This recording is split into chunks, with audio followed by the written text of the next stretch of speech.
In the early days of World War II, the United States and her allies took a beating in the air from the superior planes and pilots of the Axis forces. Allied commanders knew it would only be a matter of time before they would overcome the Japanese Zeros and the German Messerschmitts. They had first-class fighters and bombers on the drawing board and in the assembly plants. They just needed time to get them into the war. In the interim, air commanders turned to an old warbird that still could fly with eagles. That bird was the Curtiss P-40 Warhawk.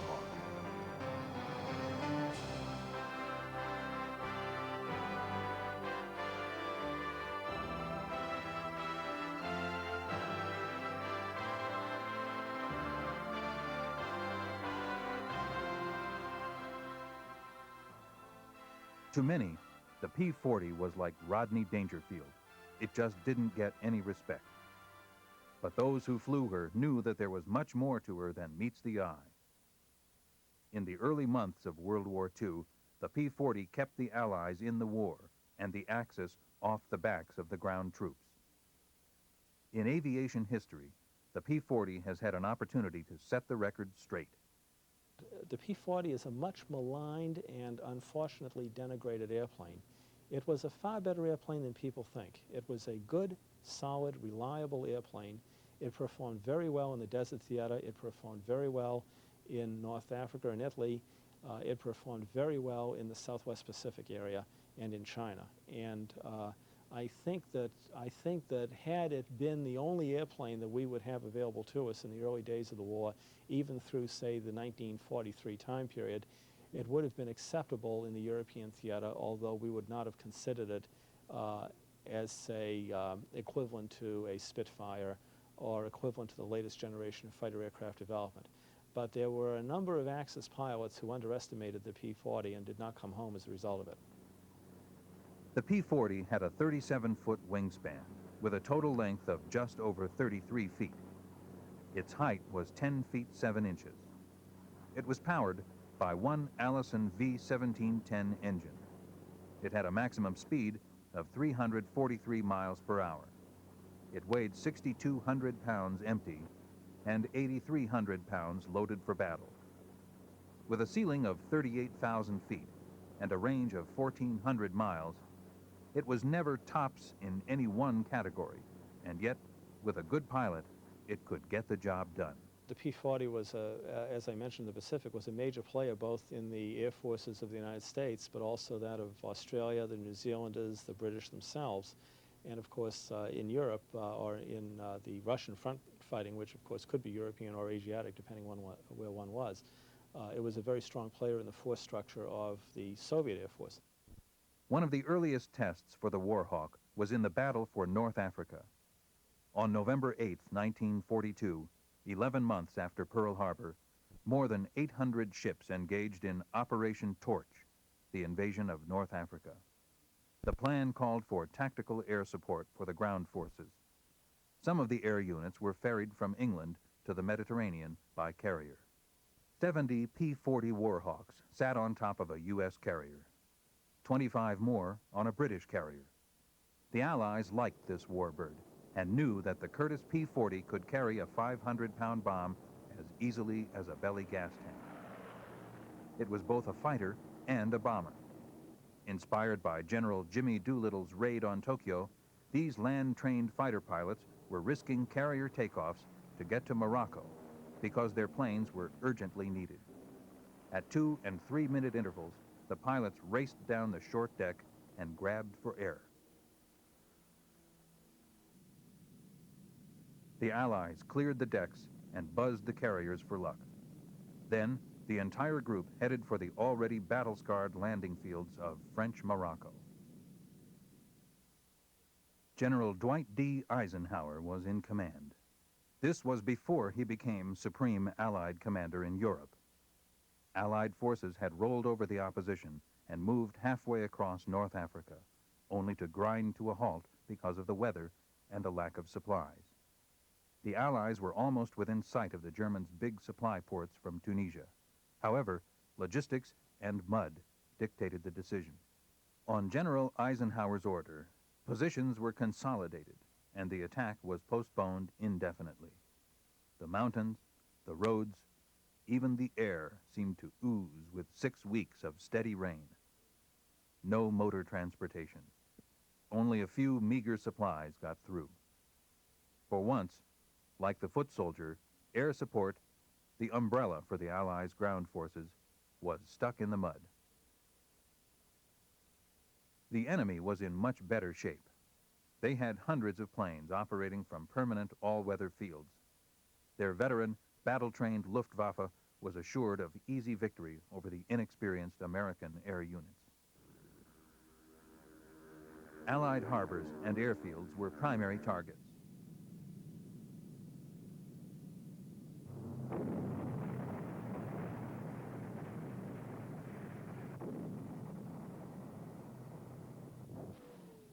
Air defenses were weak, open for Stuka dive bombing and strafing.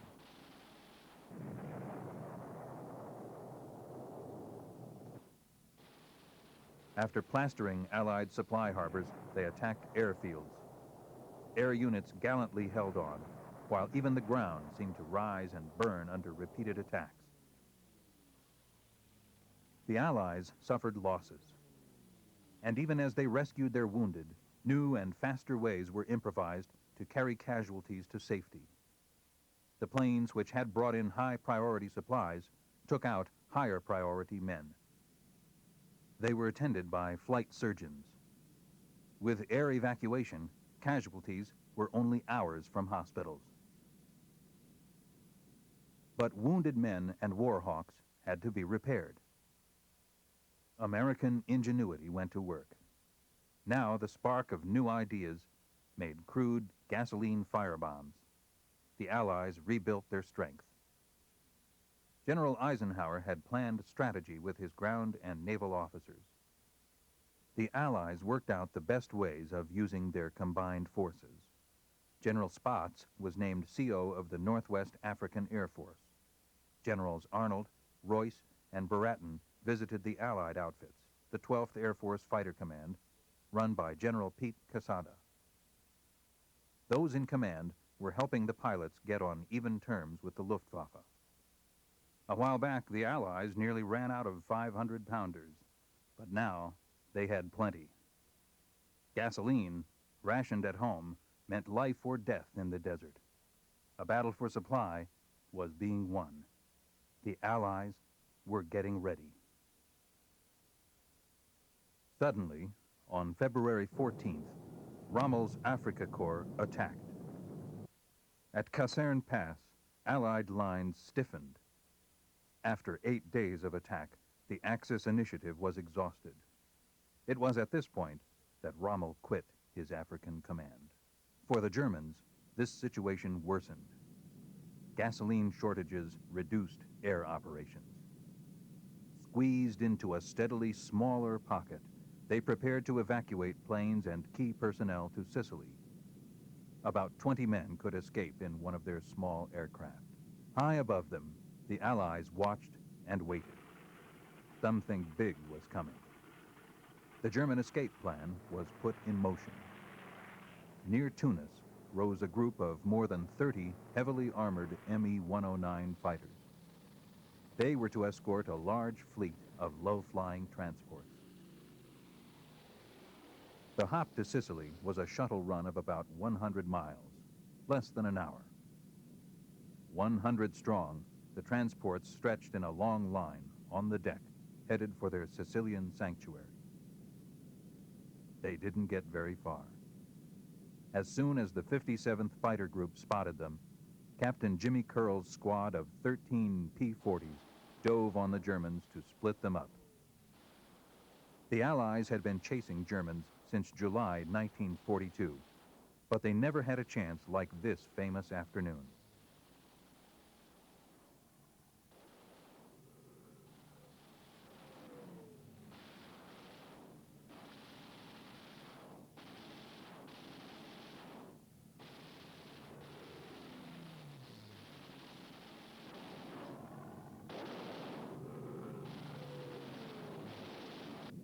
Down below, the transports droned on. If their luck held, the Germans might make a getaway. Their luck ran out.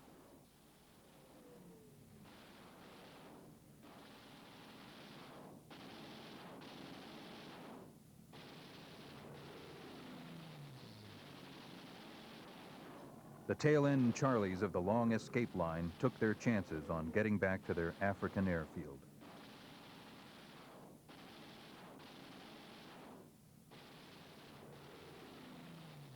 Some of them made it the hard way.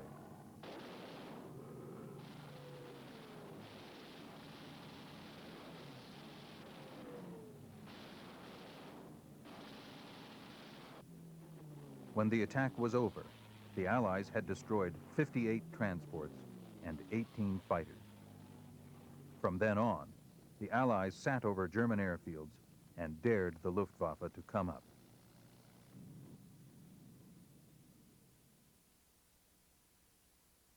But the Axis still had a trump card. The Afrika Korps blocked the way to Tunis. The Allies drove, seeking weak spots. Finding some, they shifted forces, building for a breakthrough. Montgomery's army hammered the Afrika Korps from the south. Allied artillery tried to give the ground forces a toehold around Tunis. But Monty's 8th Army was effectively pinned down by the Afrika Korps. On the morning of May 6th, they called for tactical air support. The weather was good. The Allies had gasoline and bombs, planes and men. The Allies were ready. The P-40 Warhawk was ready. The Northwest African Tactical Air Force drew up a schedule for an unprecedented air attack, the heavies in first, to give depth to the artillery barrage. The Allies concentrated on an area 4 miles long by 3.5 miles wide. The Allies had 12th Air Force bomber boys who had started in the muddy fields of Algeria. They were teamed up with 9th Air Force men who had eaten sand all the way from Egypt, 1,500 miles. Before 9 o'clock, the Allies had planned to fly more than 1,000 sorties. Anything that could take off went up in the corridor. The Allied fighter bomber boys, including the 57th Bomber Group, were about to sweep a road to Tunis. The Allies were using the experience gained in Egypt, slashing Rommel at El Alamein. At that time, the Allies were only a few. Now, they were hundreds, all grouped in a powerful package. General Alexander's armies were anxious for the air attack, which would mean a breakthrough. They didn't have long to wait. They blasted a channel from Megizel back to Tunis. 2 hours. Tanks and infantry had advanced as much as a mile. Resistance began to crack.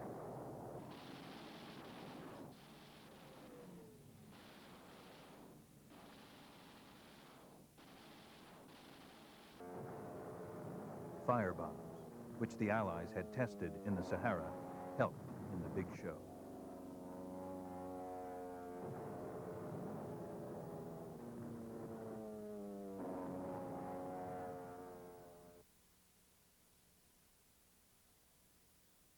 The Germans, realizing their desperate situation, retreated to make a last-ditch stand. Finally, the Allied armies broke through. From here on, Alexander mopped up with fire. At last, the Allies could see Tunis. This was the first blush of victory, a year and a half after Pearl Harbor, only 6 months after the landing. Allied soldiers, tankmen, and airmen were liberators like the American Marines who had brought peace to North Africa more than a century before. There were salutes to liberty as tyranny disappeared. The citizens of Tunis cheered the crusade for freedom that now had a new champion, the P-40 Warhawk.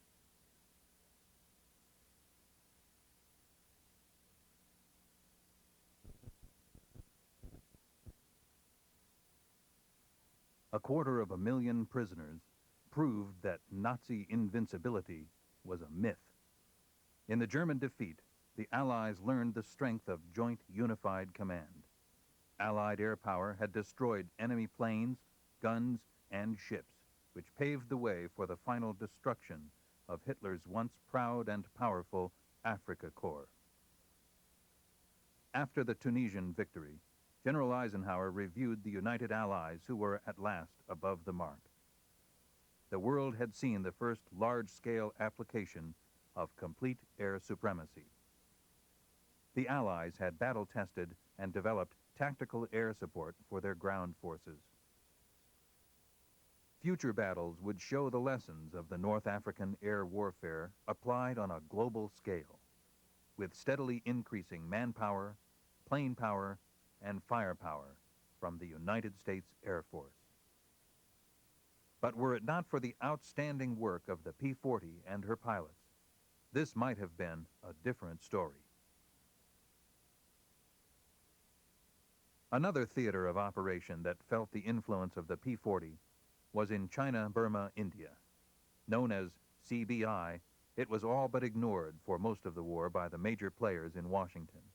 But for those who fought there, it was a battle of wits to make do with few supplies from home against a large Japanese force that had ruled the land and air for years.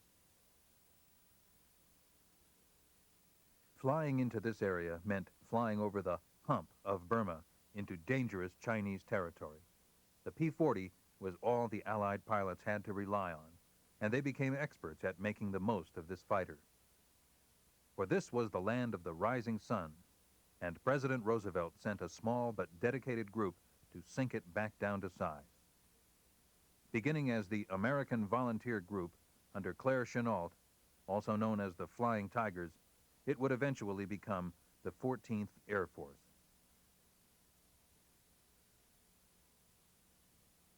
This is the end of the line for any hump pilot. He goes back to India for another load. The 14th takes over. Kunming was the first base of the 14th. One of the first jobs of its pilots was to defend their airfields and keep the hump route open.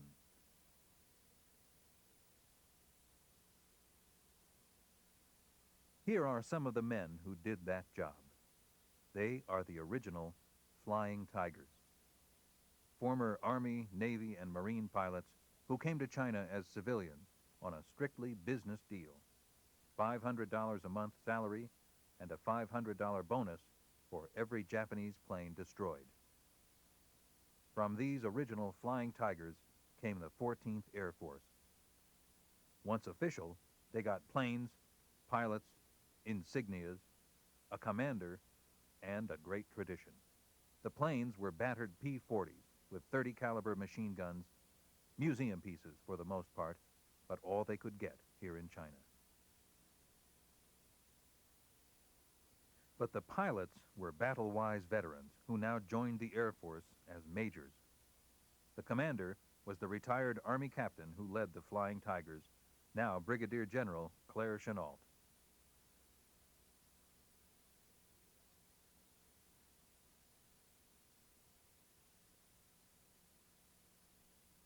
With this motley array of men and planes, they faced a ring of Japanese air bases from Upper Burma to Indochina, prepared to keep the aerial supply line over the hump open. Small wonder the Japanese thought they could blast these Americans out of China. The stakes were high when they tried. If they knocked out the Air Force, they could close the hump. Without the hump, China would be cut off and virtually out of the war.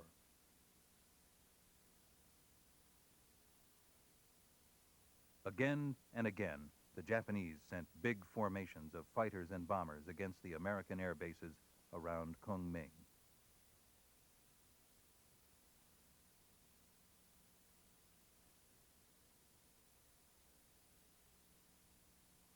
Day after day, the red air raid warning balls went up, and the pilots scrambled for their sharp-nosed fighters.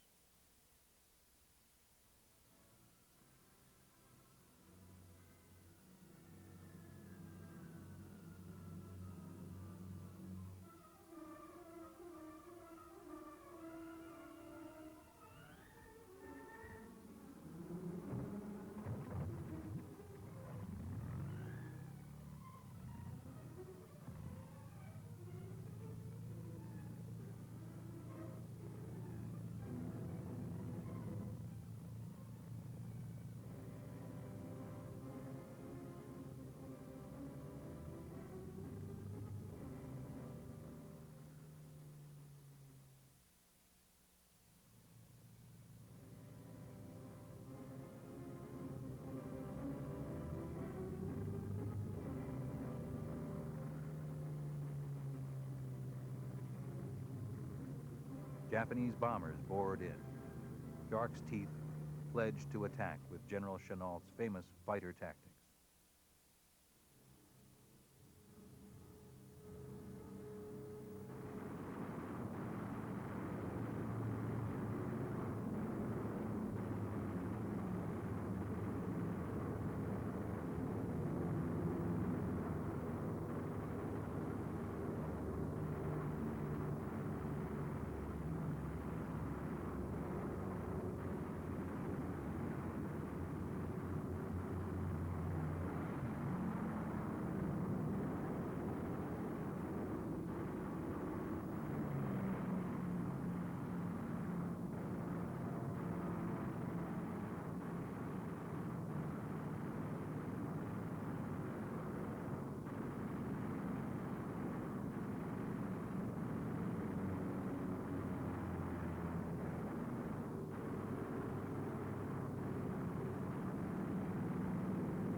But enemy losses were so heavy that the Japanese were forced to give up their attacks.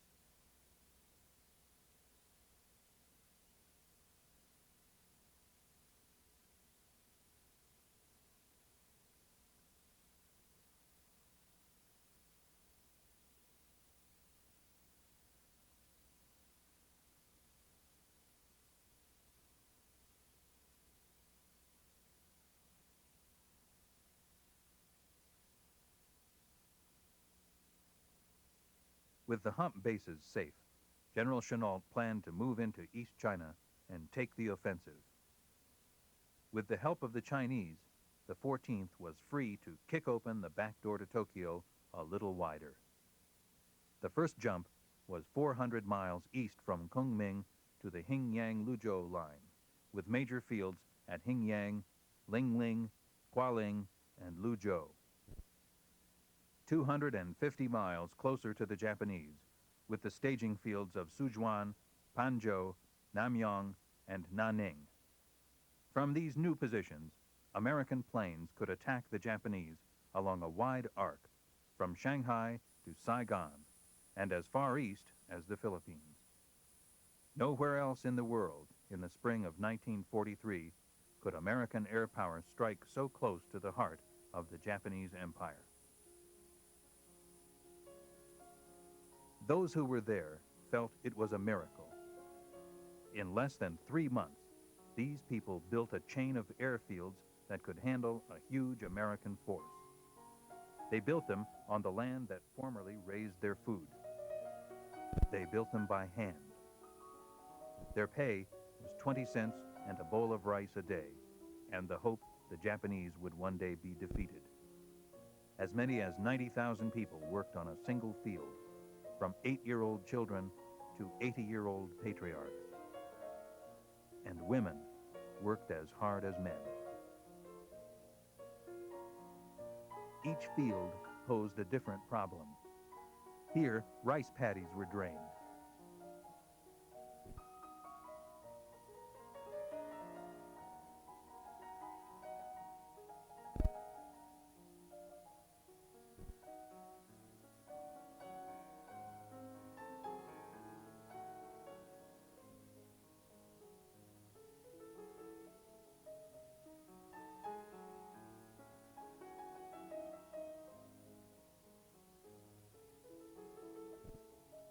There, a river diverted from its course. Hills were leveled. These cones of earth measure the depth the workers dug and serve as the basis for their pay.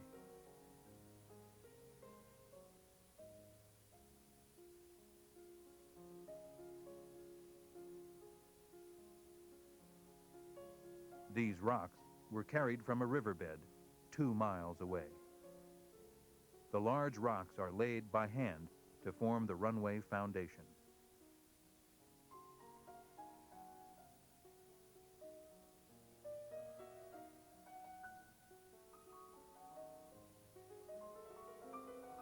Mortar of mud and water, called slurry, is mixed and poured over the foundation as binder.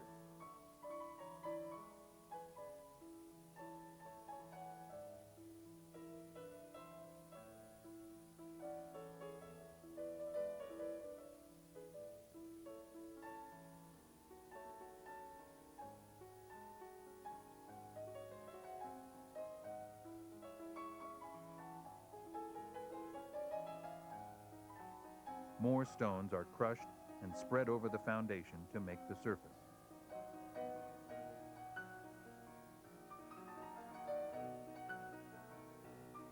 More slurry is poured, and the stones are covered with sand.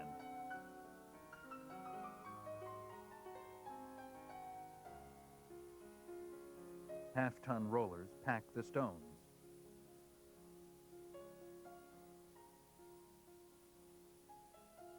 Add a ring of rebutments, and you have an airfield ready for action.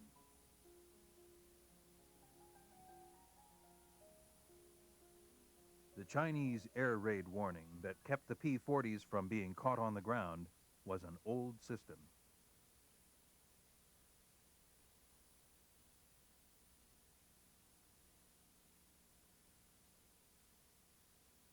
Chinese spotters, farmers, soldiers, magistrates covered all the territory between the Allied bases and the Japanese. They flashed word of enemy air movements by telephone and radio. If a Japanese bomber warmed up on a Canton airfield, word often reached this fighter control center at Kualing before the plane could take off.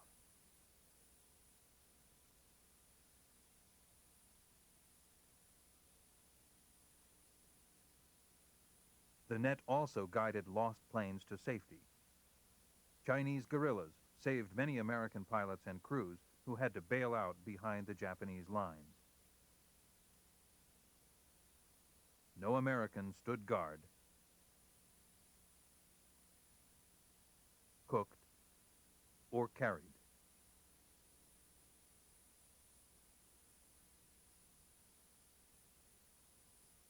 They built the Allies' quarters and did the Allies' housekeeping.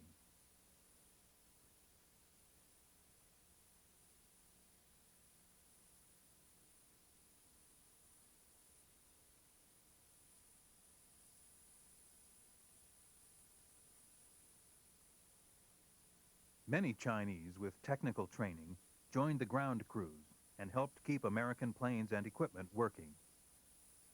Finally, new American planes reinforced the battered P-40s and the dozen B-25s that were the bomber command.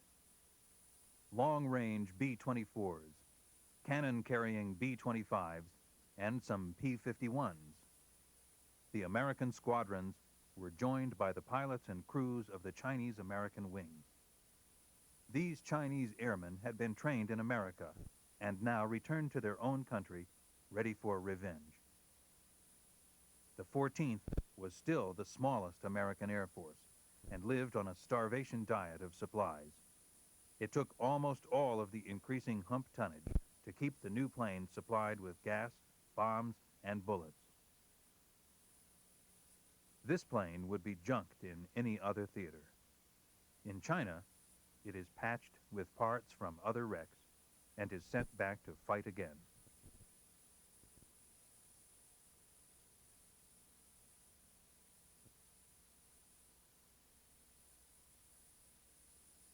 There is firefighting equipment that would have saved the life of this pilot, but it would have displaced a 1,000-pound bomb or 200 gallons of gas in the precious hump tonnage. These are the grim choices the 14th had to make.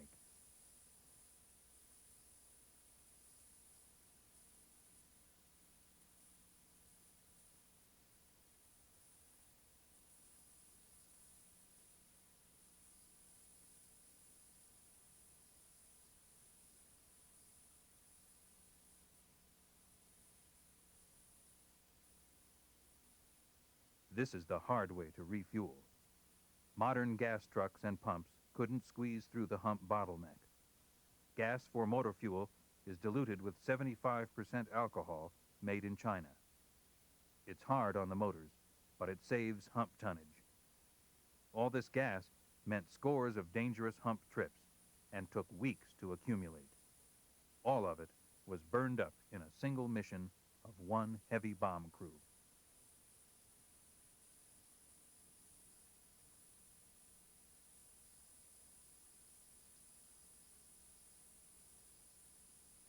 This was also burned in a single mission, a Japanese mission. 15,000 gallons of gas and oil went up in this blaze when Japanese planes hit a supply train at Luzhou. Probably the best way to explain the shoestring on which the 14th operated is to realize that everything delivered to it over the hump during the first 6 months of 1944 could have been carried in 5 merchant marine ships. New supply problems were created by the move to East China. High-priority cargo still moved by air, but the bulk of supplies moving to eastern bases traveled in another patchwork system of trucks, a rheumatic railroad,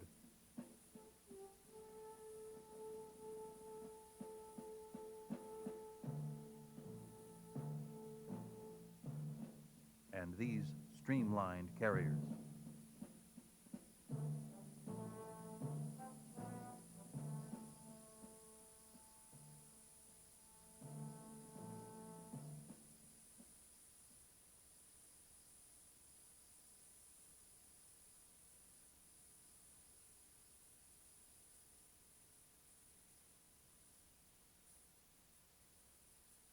Even Christmas came late to East China.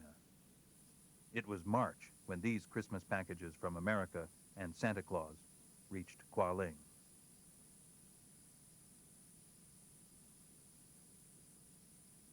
The Flying Tigers and the P-40 had to do the most with the least. One bomb in China had to do the work of a dozen elsewhere. To do that, you go down low and ram it home. Like that. That was practice. By the fall of 1943, the 14th was punching the Japanese from Indochina to Formosa. Shipping was the main target. The new bases brought the Japanese lifeline within easy range. This lifeline was the sea route from Japan through the Formosa Straits, down the South China Sea, the Dutch East Indies, and the Southwest Pacific. Oil, rubber, tin, and other raw materials moved north to Japan. Troops and supplies moved south to the Pacific fighting. As the Navy moved westward across the Pacific, more and more Japanese shipping was squeezed into the China Sea. The 14th's hunting grew better.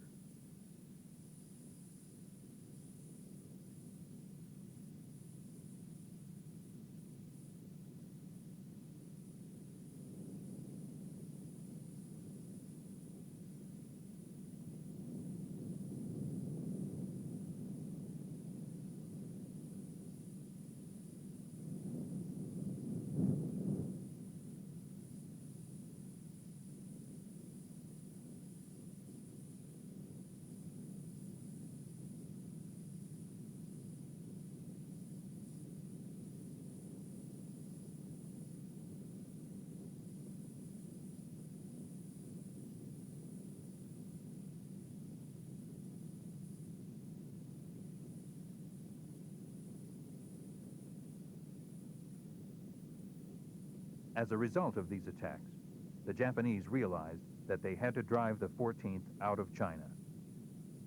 3 times they tried to knock the Americans out of their eastern bases. In the spring of 1943, the Japanese drove south from the upper Yangtze. In the summer, they tried an air blitz.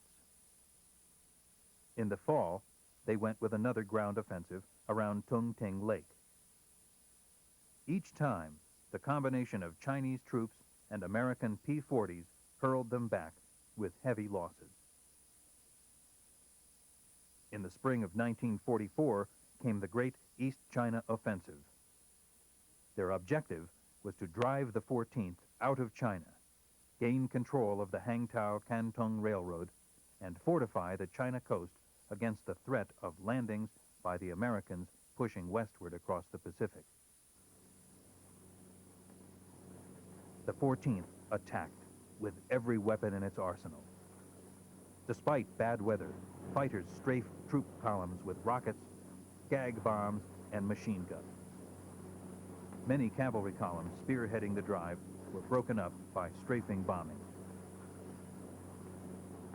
All this cost American blood as well as gas, bombs, and sweat.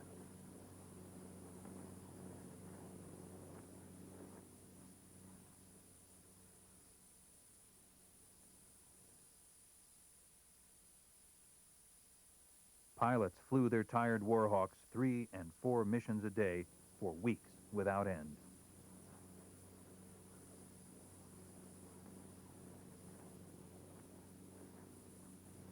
These Japanese prisoners taken at Hingyan were thin and half-starved. They said no rice and little ammunition had reached them for weeks because of air attacks.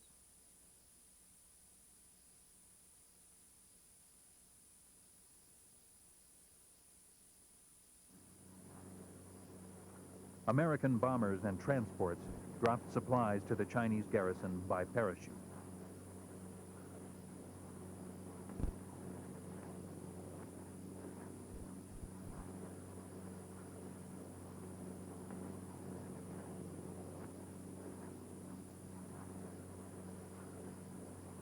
Then the 14th ran out of gas. Some fields had no gas. Some had just enough for one more mission. At others, gas was pumped from bomber tanks to keep the fighters in the air. Before enough gas reached the advanced fields, the Japanese had surged over Hingyan, never again to be halted until they had split free China. The Great Retreat was on. These refugees had long been a favorite target for Japanese pilots. But during this long trek, Japanese airmen declined to venture into American-held sky by day. No Chinese were killed by strafing or day bombing. General Chennault ordered pilots with their P-40s to go on special fighter patrols over railroad yards and other congested areas when Japanese air attacks seemed imminent. As the road wound up into the Kwazhou Plateau, some were literally on their last legs. Many of these people were captured by the advancing Japanese. Others were waylaid by bandits in the hills. Along the road to Kunming, refugees streamed past new airfields that thousands of other Chinese were building to give General Chennault's flyers new springboards of attack. In Burma, crack Chinese divisions were loaded into transports and flown to the crumbling East China front. They had American artillery, bazookas, mortars, machine guns, and plenty of ammunition, and had proved they knew how to use them in driving the Japanese out of North Burma. The Japanese were within 20 miles of cutting the Burma Road in China and overrunning the new American fields when these veteran Chinese troops, supported by air attack from P-40s, hurled them back 60 miles off the Kwazhou Plateau, down to the valleys of East China. The Japanese had started out in May to take the Canton-Hangzhou Railroad, occupy strategic coastal areas, and knock the 14th out of China. When they were checked in January, they had the railroad and the strategic areas, but they had failed to knock the 14th out of China. Even while they were fighting to clear China of the 14th, the Far Eastern Air Force and the Navy bombed the China coast from the Pacific. The Japanese lifeline was caught in a vice of American air power stretching around the world. More supplies reached the 14th as the first convoys traveled the Lido Road, opening the first land supply route to China in 3 years. From new bases all over China, the Flying Tigers renewed their offensive, and the Japanese well knew what the P-40 and a good pilot could do. History records the following. The Flying Tigers, with their worn-out P-40s, destroyed thousands of small supply boats and hundreds of locomotives, trains, vital bridges, supply dumps, and barracks. They destroyed 2,500 Japanese planes, killed 35,000 Japanese troops, sunk and damaged millions of tons of Japanese merchant shipping. That was the work of the Flying Tigers and an old warbird that didn't get any respect. The P-40 continued to make a contribution throughout the war. As the newer fighters came off the assembly line, they proved themselves to be more versatile in terms of range and speed. But the Warhawk was there when she was needed most. Rugged, ready, and able to fight with a good pilot in control, this plane gained its share of respect. Across Africa and Asia, and along the Eastern Front, the P-40 flew against the best the Axis had to offer and held its own. If you ask any combat pilot, he will tell you that that is all you can ask of a warbird.